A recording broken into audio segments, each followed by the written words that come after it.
NCC জাতীয় সাংবিধানিক council গঠন প্রসঙ্গ, আরেকটি হলো রাষ্ট্রপতি নির্বাচন। অতীতের তিক্ত অভিজ্ঞতা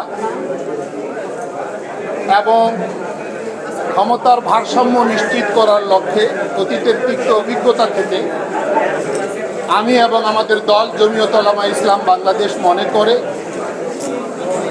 সাংবিধানিক প্রতিষ্ঠানগুলো, নির্বাচন কমিশন, বিচার বিভাগ, দুর্নীতি দমন কমিশন, মানবাধিকার commission, PSC public service commission, যতগুলো প্রতিষ্ঠান আছে সাংবিধানিক, এগুলোর কি বেহাল দশা ছিল আমরা সবাই জানি।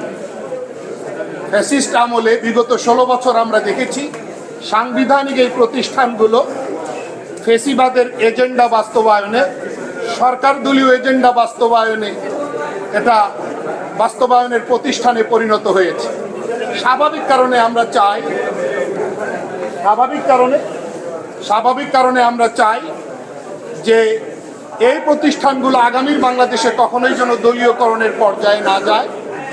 আমরা জাতীয় সাংবিধানিক কাউন্সিল গঠনে আমরা একমত। তবে এই কাউন্সিল গঠনের প্রক্রিয়া নিয়ে সংস্কার কমিশন যে প্রস্তাব দিয়েছে আমরা দ্বিমত পোষণ করেছি। আমরা এখানে বিনয়ের সাথে বলবার চেষ্টা করেছি যে প্রধান বিচারপতির পদটি একটি স্পর্শকাতর পদ। আমরা এই জাতীয় সাংবিধানিক কাউন্সিলের সদস্য থেকে আমরা প্রধান বিচারপতিকে বাহিরে রাখার প্রস্তাব করেছি, যেন এই পদটি কোনোভাবেই ঝুঁকির পর্যায়ে না যায়। রাষ্ট্রপতি এবং প্রধানমন্ত্রী এই দুই পদধারীর মধ্যে ক্ষমতার একটু ভারসাম্য আসা উচিত। মহামান্য রাষ্ট্রপতির ক্ষমতার পরিধিটা আরেকটু বিস্তৃত হওয়া উচিত। এটার প্রয়োজনীয়তা অধিকাংশ রাজনৈতিক দলগুলো অনুভব করছে।